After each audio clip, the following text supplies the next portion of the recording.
નમસ્કાર, હું પ્રશાંત સુંબે, પોલીસ અધિક્ષક બનાસકાંઠા જિલ્લા પોલીસના તરફથી દારૂ ડ્રગ્સના વિરુદ્ધ જે કાર્યવાહી કરવામાં આવી રહી છે તેમાં છેલ્લા 3 મહિનામાં કુલ 3164 જેટલા કેસીસ કરવામાં આવેલ છે દારૂના પ્રોહિબિશન એક્ટ અંતર્ગત, અને તેમાં 3372 જેટલા આરોપીઓને અટકાયત કરવામાં આવેલ છે.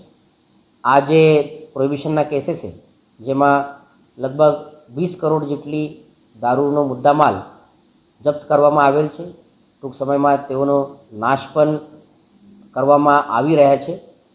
આના સિવાય એનડીપીએસ એક્ટના અંતર્ગત જે ડ્રગ્સના કેસ થાય છે તેમાં છેલ્લા 3 માસમાં 136 કિલોગ્રામ જેટલા ડ્રગ્સનો કબજે કરવામાં આવેલ છે, જેની કિંમત લગભગ 41 લાખ જેટલી થાય છે. આ સિવાય દર અઠવાડિયે પ્રોહિબિશનના કેસીસની ડ્રાઈવ પણ રાખવામાં આવી છે.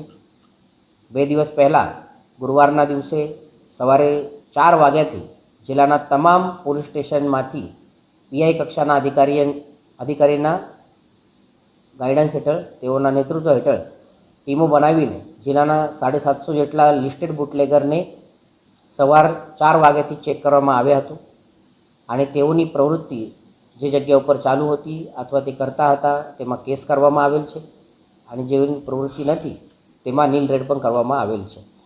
પોલીસ તરફથી દારૂ અને ડ્રગ્સની પ્રવૃત્તિ નાબૂદ કરવા માટે પૂરેપૂર પ્રયત્ન શરૂ છે. લોકો વતી પણ અમે સારો રિસ્પોન્સ મળી રહ્યા છે. તેઓ અમારા સાથમાં મળીને પોતાના રીતે ગામમાં દારૂબંધી રિલેટેડ ડિસિઝન લેતા હોય તો તેઓ સાથે અમે છે, અને સાથમાં મળીને દારૂ અને ડ્રગ્સની આ પ્રવૃત્તિ નાબૂદ કરવા માટે ગુજરાત પોલીસ હંમેશા લોકો સાથે સતર્ક છે, તત્પર છે. ધન્યવાદ.